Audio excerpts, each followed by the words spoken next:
പരബ്രഹ്മസ്വരൂപനായ ഭഗവാൻ ശ്രീനാരായണ ഗുരുദേവ പാദകമലങ്ങളിൽ ശതകോടി പ്രണാമം.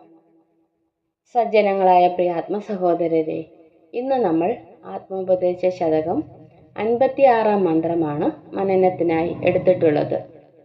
മന്ത്രം ഇപ്രകാരമാകുന്നു: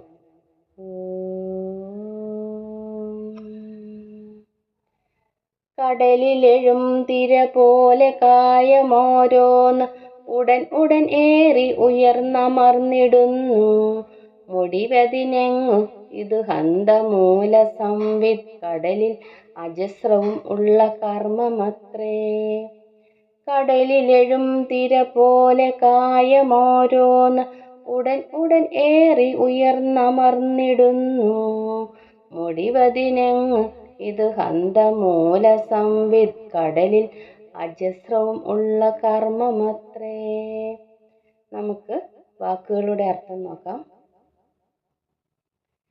കടലിലെഴും തിര പോലെ, കടലിൽ തിരകൾ ഉയരുകയും താഴുകയും ചെയ്യുന്നത് പോലെ, കായമോരോന്ന് ഓരോരോ ശരീരം ഉടനുടൻ ഒന്നിനു പുറകെ ഒന്നായി ഏറി ഉയർന്നമർന്നിടുന്നു, ഉണ്ടായി മാറി മറയുന്നു.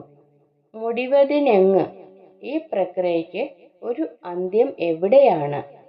ഇത് ഹന്ത ഇതൊരു ആശ്ചര്യം തന്നെ. മൂലസംവിത് കടലിൽ പ്രപഞ്ചത്തിന് മൂലകാരണമായ ആത്മസാഗരത്തിൽ അജസ്രവും ഉള്ള എന്നെന്നും സംഭവിച്ചുകൊണ്ടിരിക്കുന്ന കർമ്മമത്രേ, സർഗ പ്രക്രിയകളാണിത്. ഒരിക്കൽ കൂടി അർത്ഥം പറയാം. കടലിൽ തിരകൾ ഉയരുകയും താഴുകയും ചെയ്യുന്നത് പോലെ ഓരോരോ ശരീരം ഒന്നിനു പുറകെ ഒന്നായി ഉണ്ടായി മാറി മറയുന്നു. ഈ പ്രക്രിയയ്ക്ക് ഒരു അന്ത്യം എവിടെയാണ്? ഇതൊരു ആശ്ചര്യം തന്നെ. പ്രപഞ്ചത്തിനു മൂലകാരണമായ ആത്മസാഗരത്തിൽ എന്നെന്നും സംഭവിച്ചുകൊണ്ടിരിക്കുന്ന സർഗപ്രക്രിയകളാണ് ഇത്.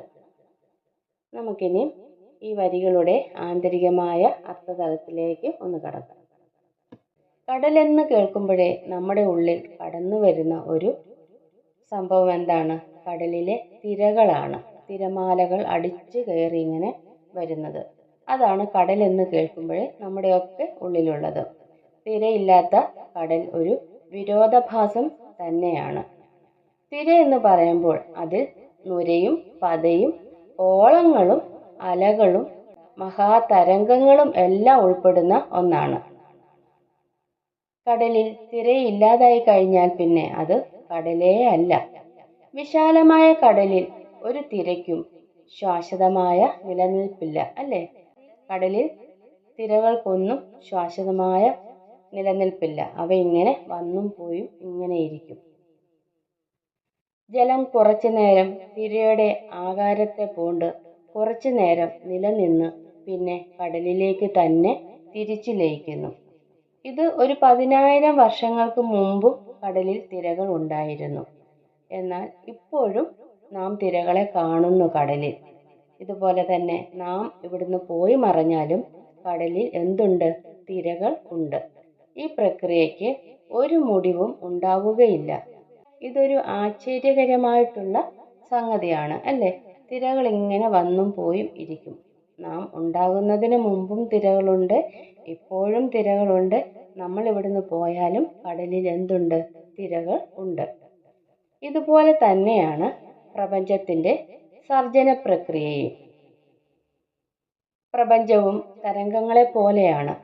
നിരവധിയായ രൂപങ്ങളിലൂടെ പ്രപഞ്ചം നമ്മുടെ മുമ്പിൽ നിലനിൽക്കുന്നുണ്ട്.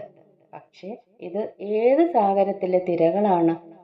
ഇത് മൂലസംവിത് കടലിലാണ് പ്രാപഞ്ചിക തരംഗങ്ങൾ രൂപം കൊള്ളുന്നത്. സംവിത് എന്ന് പറഞ്ഞാൽ അറിവാണ്. അപ്പോൾ നാം എന്തു ചെയ്യണം?